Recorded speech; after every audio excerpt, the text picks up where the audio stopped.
If, for example, you don't believe in God, you have stopped going to church, you have stopped worshiping God because you are running away from Corona. When is Corona going to go out? Because even with vaccine, they say you are still. So if you are still vulnerable and you have been vaccinated, what does it mean? Are you safe?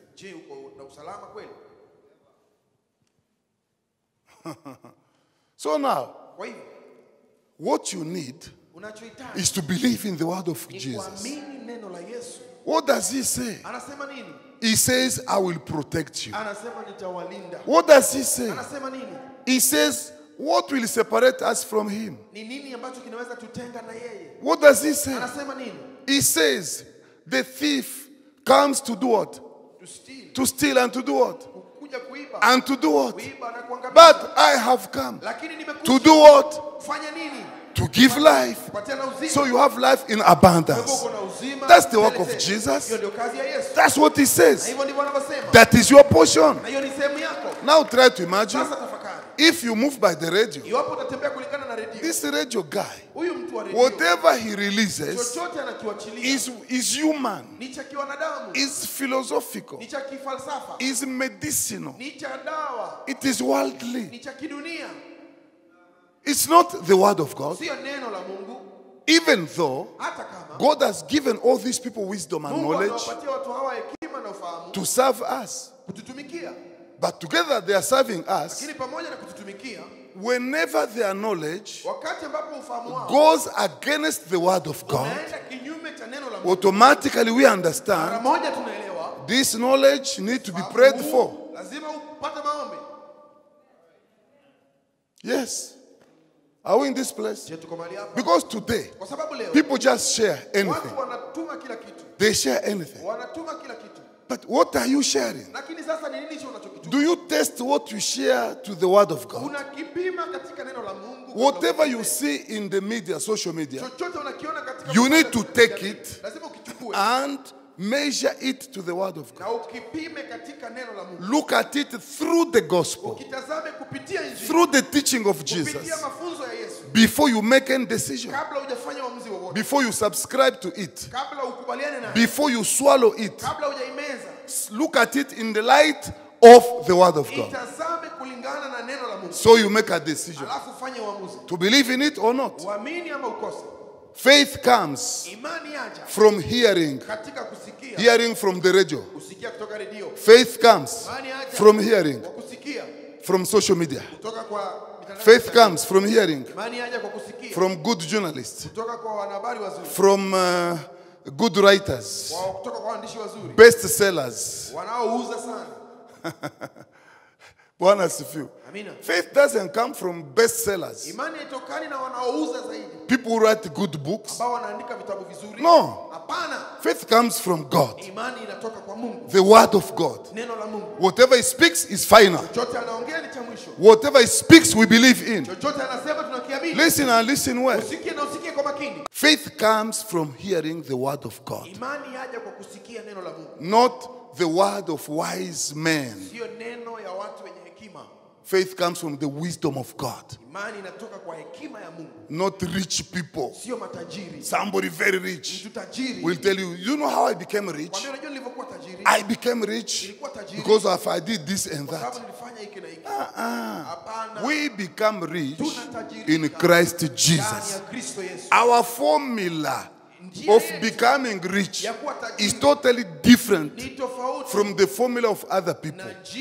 The Bible says, it is the blessings of the Lord which enriches. And it's never followed by iniquity.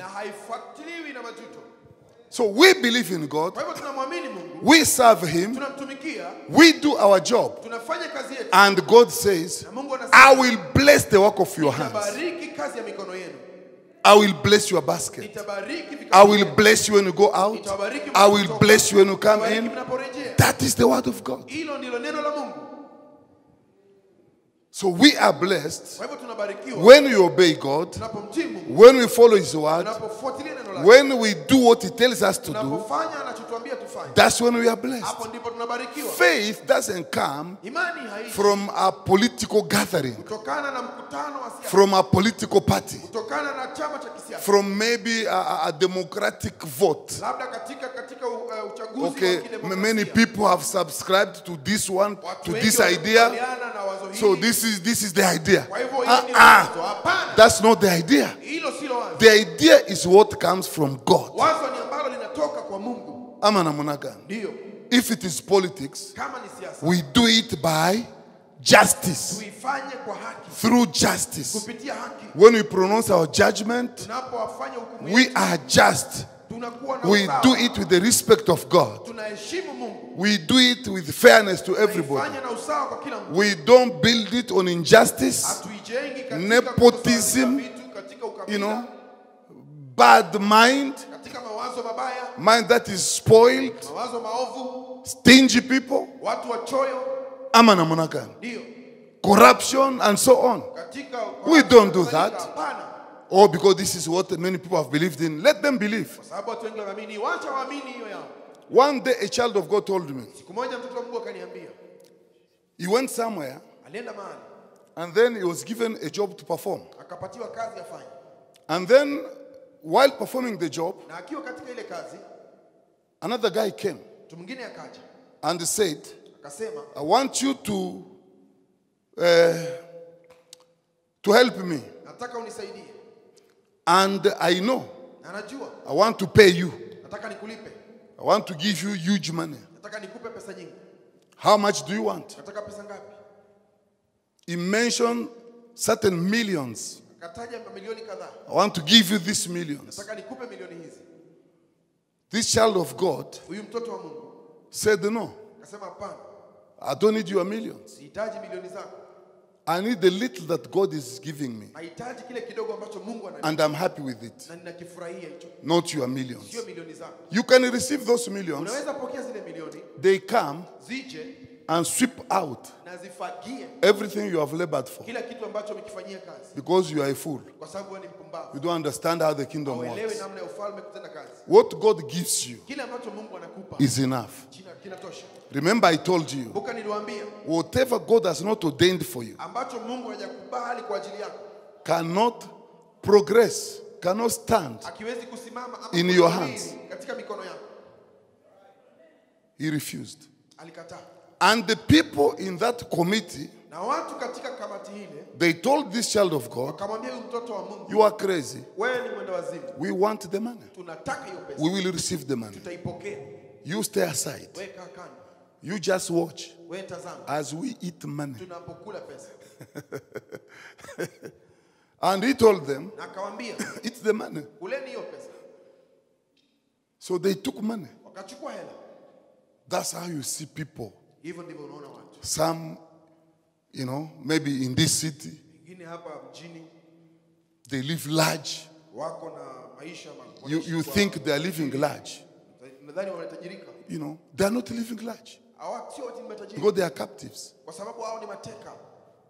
What God bless you, what God gives you, it's powerful.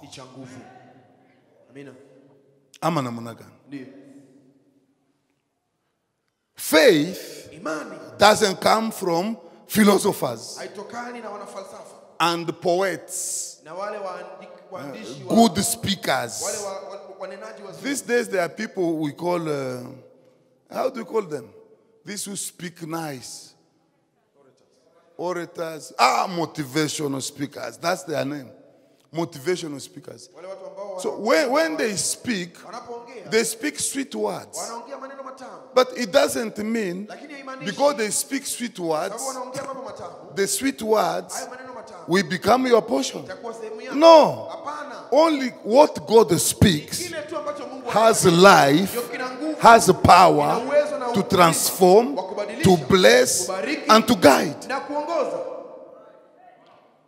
These people can speak good words, but when you follow those good words, they have death in them.